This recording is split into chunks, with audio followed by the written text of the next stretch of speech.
Hello everyone, welcome back to my channel. Today, we are going to learn Python basics. This video is for complete beginners. If you don't know anything about Python, don't worry, I will explain everything step by step. Let's start. First, we have the print function. We use print to display output on the screen. For example, print hello world. When we run this code, Python prints hello world on the screen. The print function is one of the most important functions in Python because we use it in almost every program. Next, comments. Comments are used to explain our code. A single line comment starts with the hash symbol. Python ignores comments. It does not run them. Comments help us understand the code later. Now, let's learn variables. A variable is used to store data. For example, name equals John. Here, the variable name is name. The value stored inside it is John. You can also store numbers. Age equals 22. Variables help us store and use data whenever we need. Now, data types.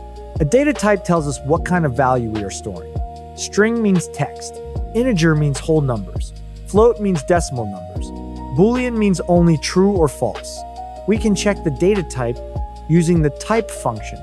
Operators are used for calculations. Addition uses plus. Subtraction uses minus. Multiplication uses star.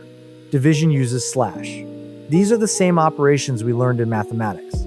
Now, input. Sometimes we want the user to enter data. For that, we use the input function. For example, name equals input. Enter your name. Now the user can type their name. Then we can print it on the screen. Input always gives a string. If we want to do calculations, we must convert it into a number. We use int for whole numbers. We use float for decimal numbers. This process is called type conversion. A string means text. Python has many useful string functions. Upper changes text into capital letters. Low changes text into small letters. Replaces one word with another. Len gives the length of the text. Now let's learn conditions. If we want Python to make a decision, we use if and else. If age is 18 or above, print eligible. Otherwise, print not eligible. A loop is used to repeat code. A for loop repeats the code a fixed number of times. Instead of writing the same code many times, we use a loop. This saves time. A while loop works while the condition is true. When the condition becomes false, the loop stops. Always remember to update the value inside the loop. Otherwise, the loop will never stop. A list stores multiple values. Example, apple, banana, orange.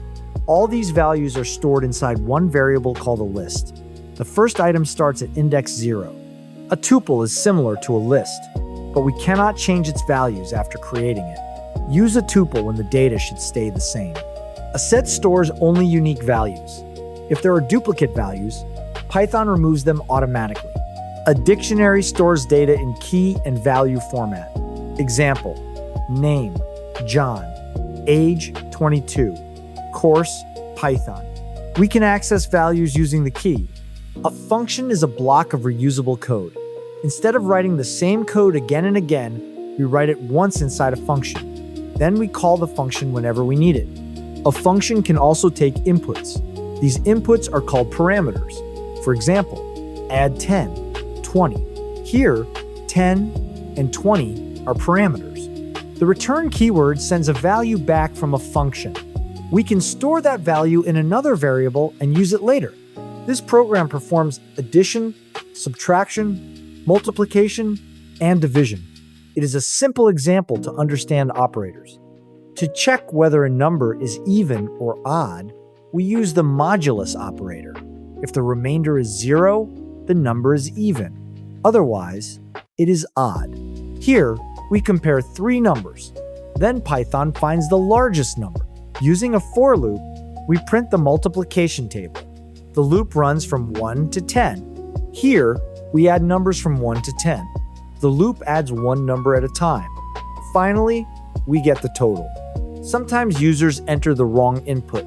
To prevent the program from stopping, we use try and except. This helps us handle errors safely. That's all for today's video. Practice these programs by yourself. Don't just watch the video. write the code, and run it on your computer. If you learned something new, please like this video, subscribe to the channel, and share it with your friends. Thank you for watching. See you in the next video.